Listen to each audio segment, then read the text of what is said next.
Hello, everyone, and welcome back for another episode of the Outdoor Adventure Series podcast, where we celebrate individuals and families, businesses, and organizations that seek out and promote the exploration, stewardship, conservation, access, and enjoyment of the outdoors.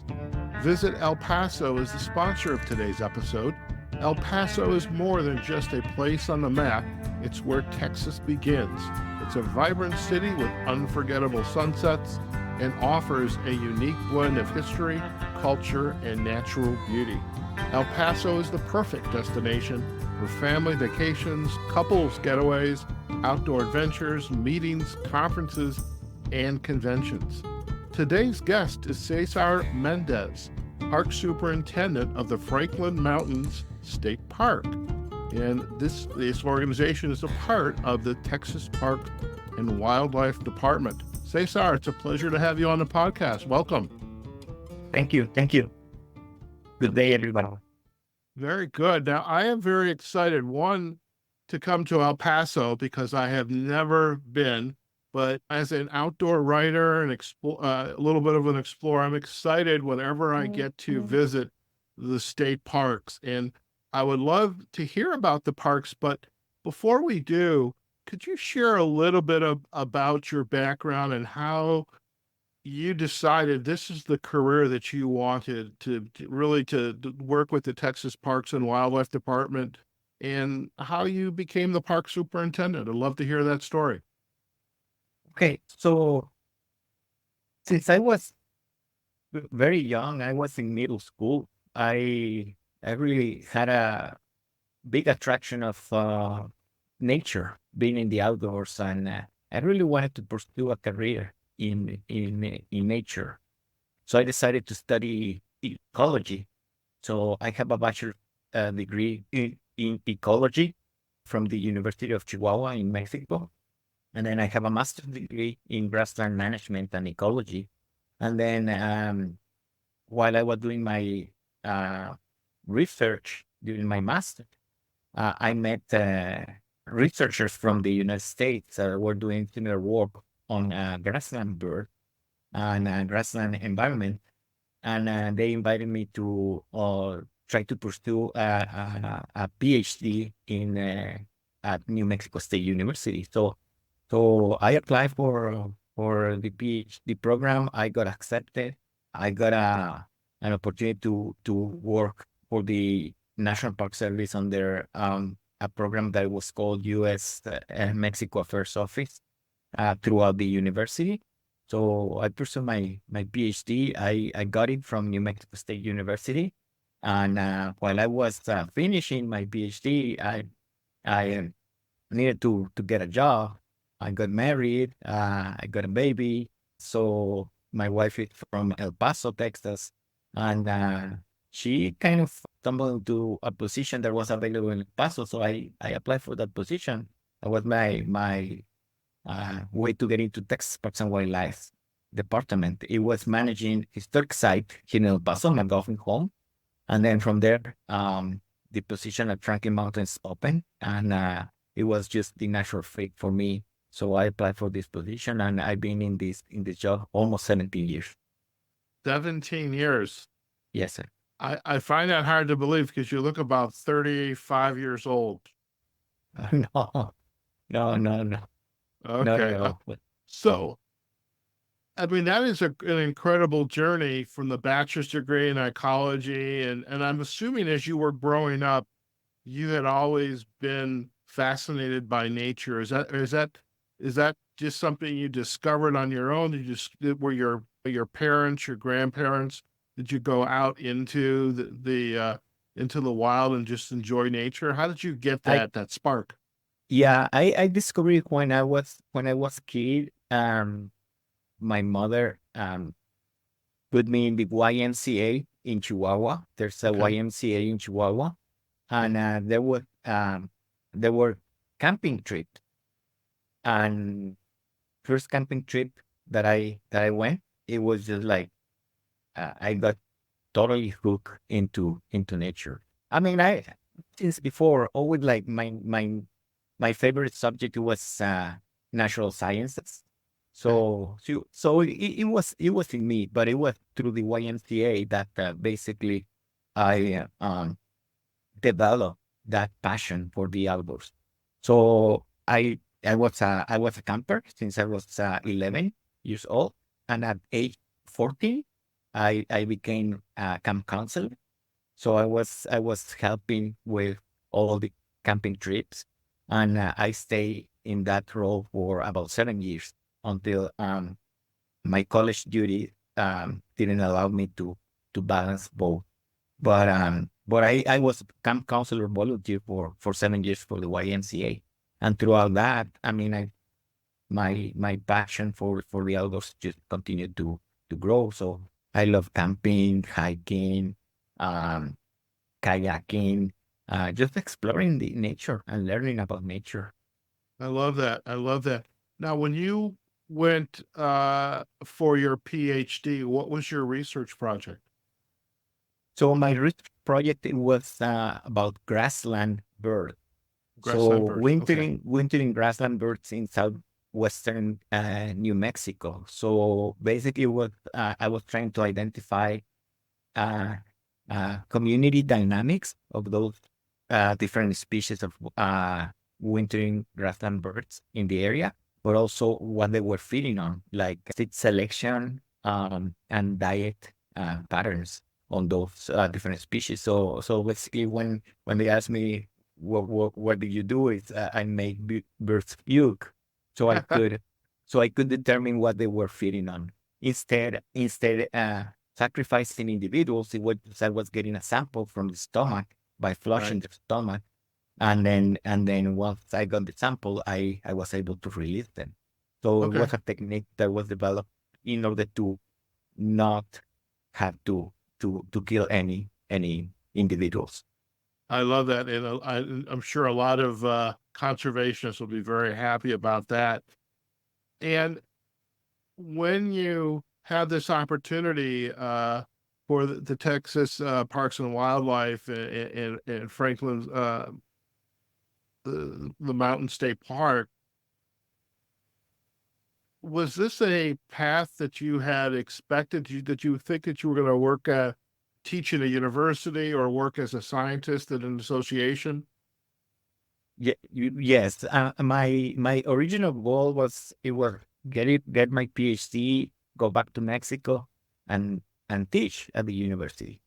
But then life throws you those curveball, and Yeah. then basically I had to decide what was best for my family. I Right. mean, my wife, my daughter. So I had to quickly start like looking into getting jobs, because my my time at the university was coming to an end, so I needed to start getting a real job to support my family. Okay. So my goal was either teach at the university, because I love teaching. I love uh, sharing what I have learned throughout my life with others. And 'cause, I mean, it's just it's a passion that I have. I mean, Mhm. I'm very passionate about nature and how it works, and I want people to understand the same. Uh, but my other kind of path, it was like becoming either a wildlife biologist or a park ranger somewhere. I mean, it could be in Mexico, it could be like when I was kid, I was like dreaming like maybe I can become a park ranger in Canada, because I was Mm, attracted by the forest. okay. But then I end up in the desert. But the desert is where I grew up. So I grew up in Chihuahua City, which is still part of this same desert. Okay. And having these mountains, um, being in charge of these mountains, I mean, life puts you in the place that you need to be. Right. I love that. I love that story. And I'm thinking when I coach, because that's my when I'm not podcasting, my day job is I'm a business coach, executive coach, and I talk about a movie, Willy Wonka and the Chocolate Factory, and I don't know if you remember that movie or have seen it, but Charlie wants to pursue the golden tickets, And I talk to my clients about having golden tickets. And I'm thinking, you've got the PhD, you're married, lovely family, you're wearing a really cool uniform, you get to teach, and you get to be outside in nature. I'm thinking you've got a lot of golden tickets available to you. That's wonderful. Yes, absolutely. Very What is, blessed.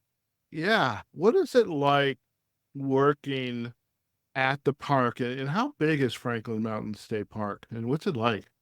Okay. Yeah, the park is over 26,000 acres of mountainous terrain, desert rock land, um, a lot of microclimates within or microhabitats within the park. I mean, it's desert, but there's areas where we have springs, we have a shaded area that produce a complete different set of life forms. And we have mosses, we have lichens all over the place. For being in the desert, that's not necessarily common, but because the topography allows that to happen. Uh, so what is it to work in this place like? It's it's very rewarding because I have the responsibility to conserve this unique environment, this unique piece of land, but at the same time, the responsibility of open up this area for the public to enjoy through recreational opportunities. And that's where conservation plays the role is you're protecting and you're balancing the use of those resources. You cannot achieve conservation through preservation only. Conservation has to be well balanced between the use of the resources and the long-term protection of those. So so every day is somehow different. We open to the public, and sometimes you don't know what to expect from the environment or from the public. It could be a day that I spend more time in the office doing administrative work, or it could be a day that I have the opportunity to go out there and do a guided tour or a special program for schools, field trips, or do outreach and visit schools and tell them about the park and in hopes that they can come to the park and experience the park themselves.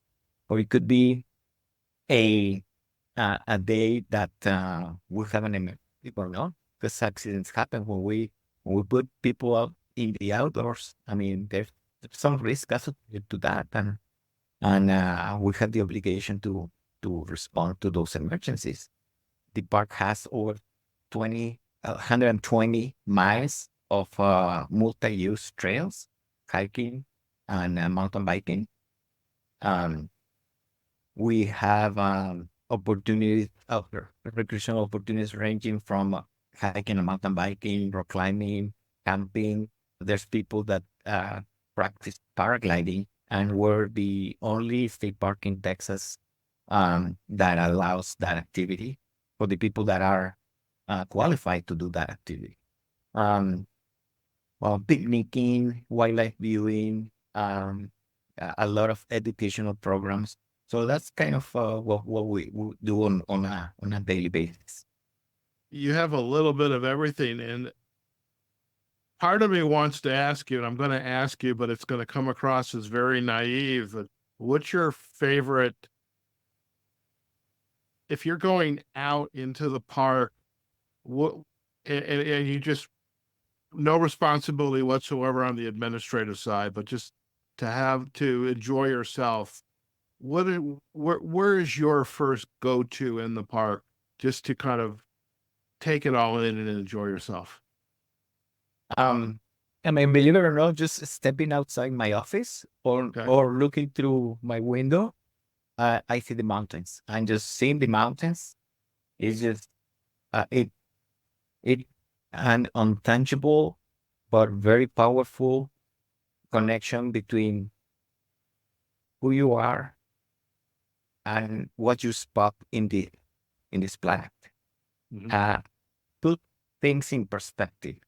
How little we are, but yet how influential we can be as uh, human beings uh, with nature and everything, because we have a really strong impact on nature, positive and negative. We're very powerful how we transform nature and impact it. But at the end of the day, I mean, the mountains remind you that, hey, you're still very insignificant compared to what nature is. So, I love that. I love that. I'm curious, Cesar, is there a a bringing together of, and I want to say, the native traditions of being in the Southwest, being in a park like, like Franklin Mountains, versus the urbanization. El Paso, you've got concrete and sidewalks and skyscrapers, whereas in the park you've got this idea of being one with nature, and you just shared a little bit about it, and I'm curious how the more native traditions are highlighted inside the park, because going out, looking outside your window, I mean, I would give anything to see what looks like outside your window right now with a cup of coffee, and I'm a happy guy with a nice mountains or a sunrise or a sunset. But what are those traditions that the people who were raised in this area generations before ours, what how did they perceive and approach this beautiful park? well, you let me tell you a little bit of history of how the park was formed. Okay. And park, uh, uh, different than many other state parks, where the Texas Parks and Wildlife Department either get land donated, that is beautiful land, like it used to be a ranch, or purchase land that it has significant ecological, historical value. This park, it was formed by the community. Mm. In the 1970s, um, the former owner of the land started like bulldozing road to develop up in the mountains. As a matter of fact, I mean, the top of the highest peak, North Franklin Peak, it was flattened in order to put some sort of development on top. And that so intrusive impact and so evident impact and so aggressive impact uh, opened the eyes for the local community, which they decided to create the Franklin Mountains Wilderness Coalition. They rallied together and create this coalition, and then persuade the local government and the state government to purchase the land, to protect the land, protect the mountains from development. And in 1979, a House bill was passed in the state Senate that basically established Franklin Mountain State Park. Oh wow. And Okay. and since then, I mean, more land has been added little by little to the park, to the 26.6 thousand acres that we manage today. So again, it's a park that is very um, cherished by the community, because it was formed by the community, Mhm. and they continue to be very proud of this park, the mountains, and that the mountains are not encroached by urban development. So it's like having this huge backyard where people can come and play, um, so to speak, reconnect with nature, and continue with traditions. And traditions, some of the traditions that I can tell you, were in El Paso is high percentage is Hispanic, and Hispanics were known for being family oriented, large family, large gatherings, and that's what happens. For example, on Easter if a weekend is the park is packed, families coming to a picnic. Mhm. Um, so and then the the community is shifting into a lot of the members of the community to be more outdoors oriented. We have a large community doing mountain biking and a large community doing hiking. We have those people are regulars, like religiously, they're here in the park hiking 3, 4 times a week. There might be others that do it daily, so it just very community oriented, and the community is very proud of this park. I love that. And is the park open uh, every day throughout the year? Yes, the park is open every day. So we have different entry points in the park. And this is the nature of the park because it's so large. There's no boundaries, like physical boundaries. The only area that we have a gate and restricted access is the town maze unit, which is where my office is, where the visitor center is, where the campgrounds are. And that opens from 8 to 5 every day. And then we lock the gate at 5. But everything else, there's multiple access points that are open daylight. If you're camping here in the tournament unit, you as a camper get the combination for the gate. So you can come and exit after 5 as you need, but Okay. only if you're camping. Okay.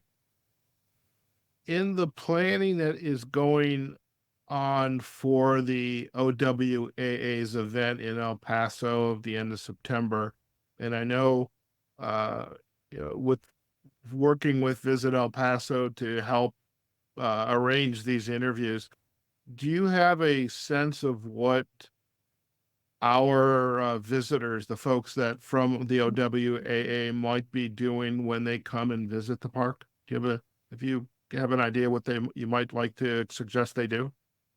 Yeah, well, we're gonna have pre and post field trips or hikes, Okay. and one of those is hiking all the way to the highest peak in El Paso, so North Franklin Peak.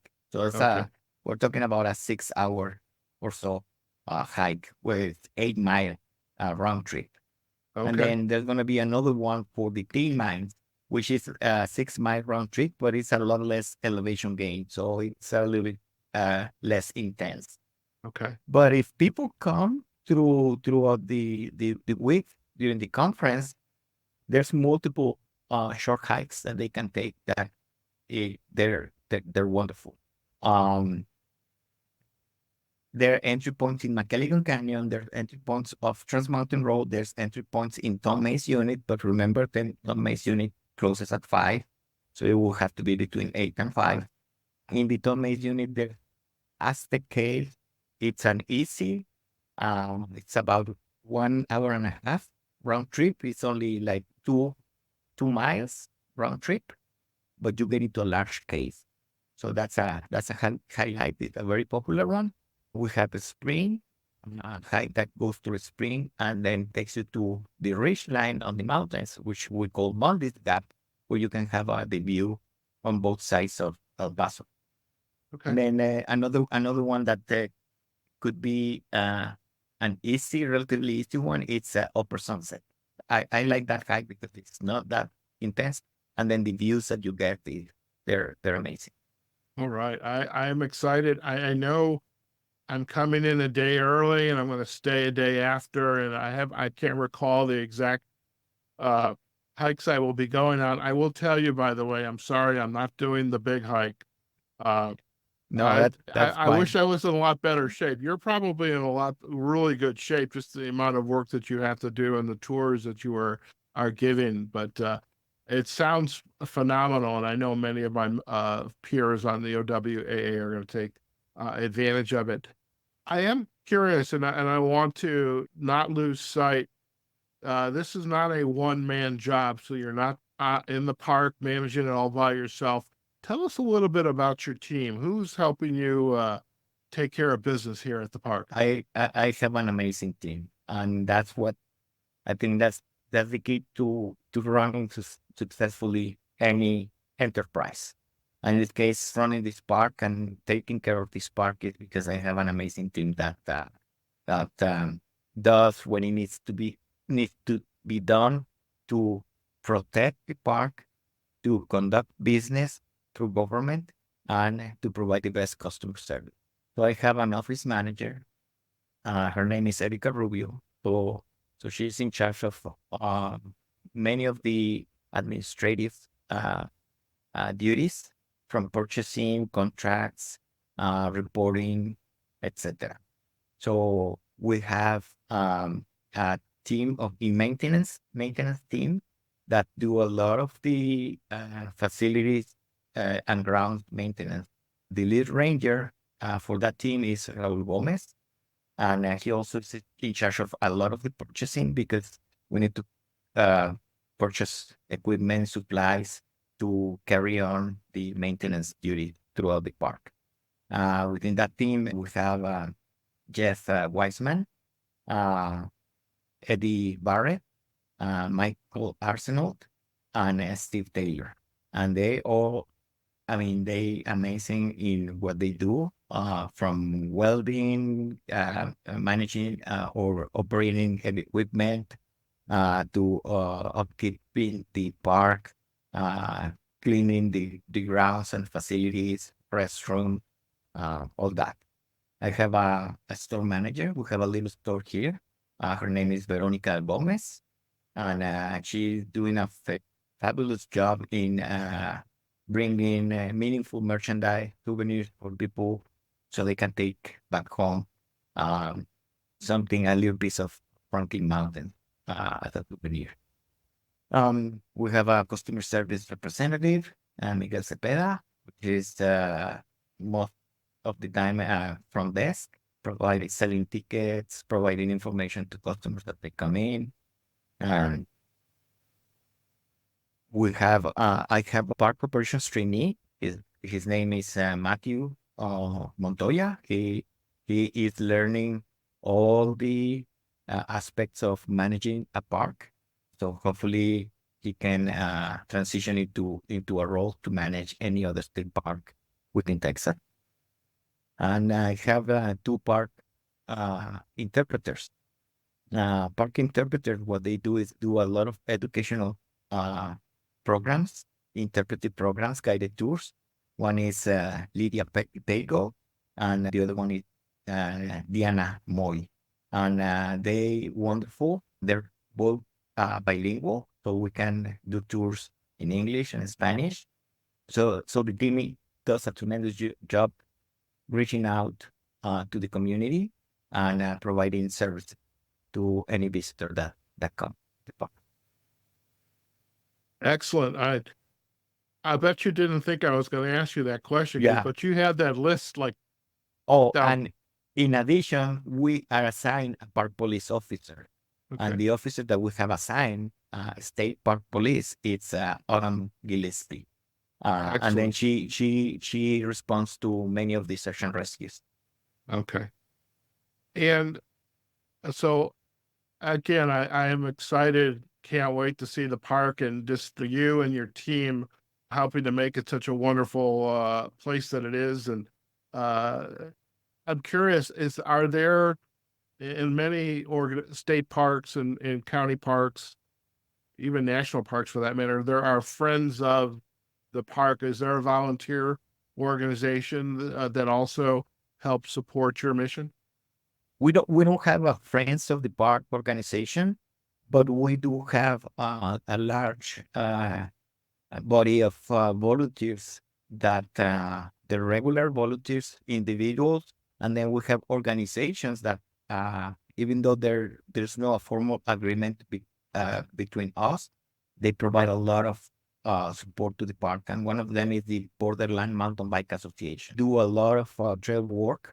They help us to maintain those trails, upkeep those areas. They provide any supplies that we might need for any needs that the park has. So yes, we do have some of those volunteers, and a regular volunteer is a local teacher from a high school. Her name is Sherry Bryant, and then she is in charge of the birdline area. So she Okay. helps maintaining that area, maintaining clean, and providing some feed for the birds to attract few birds, so people have the opportunity to bird watch in park. Okay. By the way, that's the area that I'm interested in is the bird watching. I love Yes. that. So I really appreciate the time you've taken today, Cesar. I mean, I this park is just sounds amazing, and I can't wait to visit. As you look back in your career, I mean, you so many accomplishments, golden tickets, and just and your love of the park just comes totally across in this interview. And for our listeners, I can see Cesar in his office now. We've got the video on, and I can see how his eyes light up as he's talking about not only the park but his team that's helping to run it. As you look back, Cesar, what is your aha moment? It's like, wow, I get to do this work. And what would be your aha moment in your role here as the park superintendent?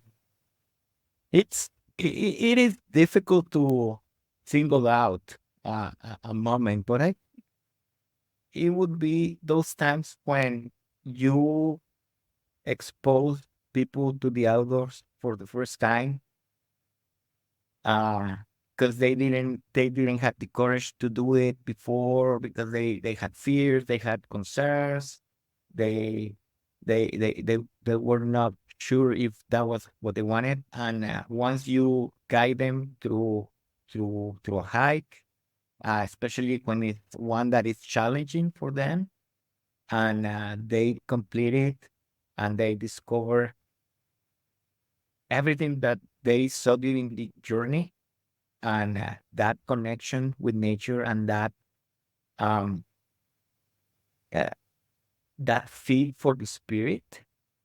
uh, I think that's the aha moment, because then they thank you for the wonderful time, but then they come back on their own, and they continue to come back on their own, and they become regulars, and then they become stewards for the mission that we have, which is to conserve and manage the natural resources and provide this recreational opportunity in perpetuity.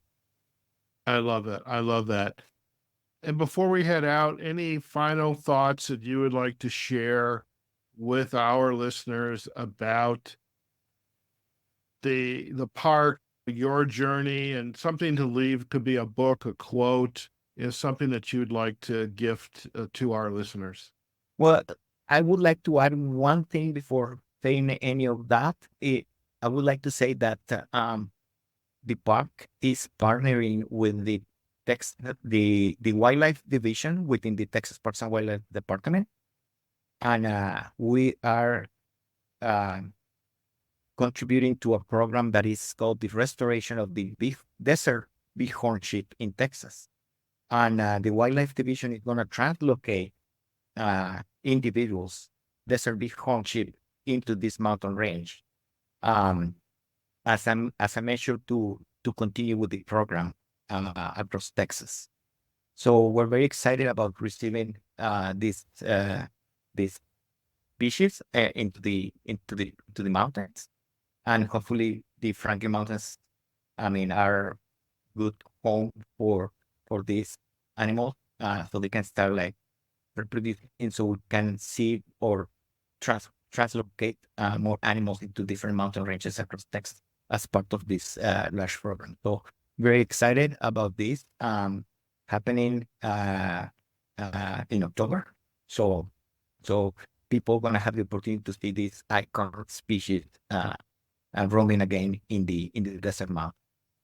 Excellent. Um, and I guess what I would like to leave people in um, with is find your passion, define it early, or define it as soon as you can define it, and pursue your passion and live it, because then you're living your dream, and just make sure that